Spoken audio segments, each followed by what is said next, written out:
Prólogo de Orid, 2 de enero. San Silvestre, Papa de Roma. Nació en Roma y desde su juventud fue instruido en la sabiduría del mundo y la fe de Cristo. Siempre llevó una vida según los mandamientos del Evangelio.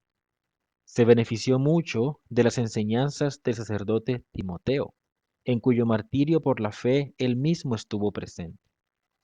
Mirando el ejemplo de sacrificio heroico de su maestro, fue inspirado y guiado por el mismo Espíritu toda su vida.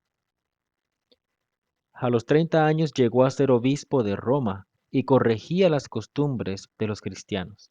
Así, por ejemplo, suprimió el ayuno de los sábados, que era costumbre hasta entonces para algunos cristianos, y mandó que ayunaran solamente en el sábado santo y en aquellos sábados que caen en período de ayuno. Con sus oraciones y milagros ayudó al emperador Constantino y a su madre Helena a convertirlos a la fe verdadera para luego ser bautizados. Ayudó a la emperatriz Helena para descubrir la Santa Cruz. Dirigió la Santa Iglesia por 20 años y terminó honorablemente su vida terrestre para después trasladarse al reino celestial. El venerable San Serafín de Sarov fue uno de los más grandes ascetas rusos, clarividentes y milagrosos.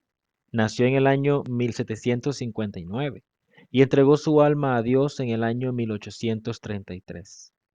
San Serafín se distinguió por su gran humildad. Cuando el mundo entero lo glorificaba, él se llamaba a sí mismo Serafín el Paupérrimo, entre paréntesis, miserable.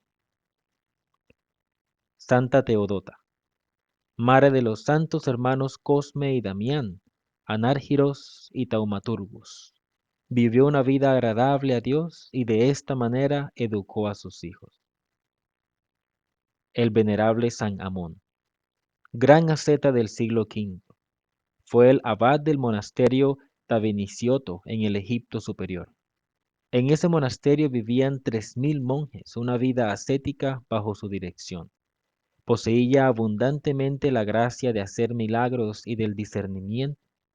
Un día, cuando un monje le pidió un consejo, él le dijo: sé como un convicto de prisión. Este pregunta continuamente cuándo vendrá el juez, y tú tienes que preguntar lo mismo con temor. Reflexión. ¿Cómo tienes que responder a aquellos que dicen el Cristo taumaturgo, entre paréntesis milagroso, no puede caber en nuestra lógica? Respóndeles simplemente: ustedes caben en su lógica.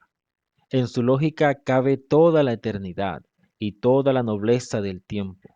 Entonces, si quieren, se puede encontrar aún un lugar para ustedes. Si un barril no puede caber en el dedal puede caber en el barril. El bienaventurado Clemente de Alejandría nos cuenta: los filósofos son niños hasta que llegan a ser hombres a través de Cristo, porque la verdad no es solamente pensar. Jesucristo vino a corregir al hombre y su lógica. Él es nuestro logos, entre paréntesis, el verbo, y nuestra lógica. Por lo tanto, nosotros tenemos que dirigir nuestra razón hacia Él y no la suya hacia la nuestra.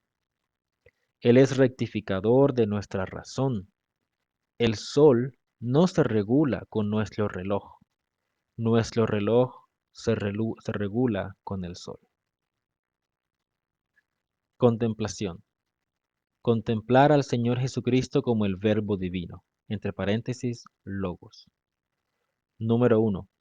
Cómo el Trino Dios creó todo con su palabra, es decir, a través del Señor Jesucristo. Número 2. Cuán insensato es aquel que se aleja de Cristo, el Verbo de Dios, y el que no tiene a Cristo. Sermón sobre la soberbia. La arrogancia precede a la ruina, el espíritu altivo a la caída. Proverbios 16:8. De todo lo que existe en los 4 lados del mundo, ¿qué es lo que puede conducir a la soberbia, oh hombre mortal, sino las tonterías y las ilusiones demoníacas? ¿Acaso no hemos venido desnudos y pobres a este mundo y no lo vamos a dejar del mismo modo? ¿Acaso todo lo que tenemos no es prestado y en la muerte no lo tenemos que devolver? ¿Cuántas veces nos han dicho esto y lo hemos ignorado? Porque nada trajimos a este mundo y nada podemos llevarnos, dice muy sabiamente el apóstol Timoteo. Y cuando ofrecemos el sacrificio a Dios, que consiste simplemente en pan y vino, nosotros decimos, lo tuyo de lo que es tuyo, te lo ofrecemos en todo y por todo. Abro paréntesis, anáfora de la liturgia de San Juan Crisóstomo. Cierro paréntesis. Porque en el mundo no tenemos nada nuestro, ni una miga de pan, ni una gota de vino, nada que no sea de Dios. De verdad, la soberbia es la hija de la tontería, la hija de la mente oscurecida, nacida de las malignas relaciones con los demonios. La soberbia es una gran ventana, a través de la cual se evaporan todos nuestros méritos y buenas obras. Nada nos hace tan vacíos ante la gente y tan indignos ante Dios como la soberbia. Si el Señor no es soberbio, ¿cómo nosotros podemos serlo? ¿Quién debería tener más derecho a ser soberbio que el Señor mismo, quien creó al mundo y quien lo guarda con su poder? Él se humilló como siervo, sirviendo a todo el mundo, sirviendo hasta la muerte sobre la cruz. Oh humilde Señor, quema en nuestro corazón la siembra diabólica de la soberbia, con el fuego del Espíritu Santo, y siembra en él la noble semilla de la humildad y de la mansedumbre. A ti la gloria y el agradecimiento por los siglos de los siglos. Amén.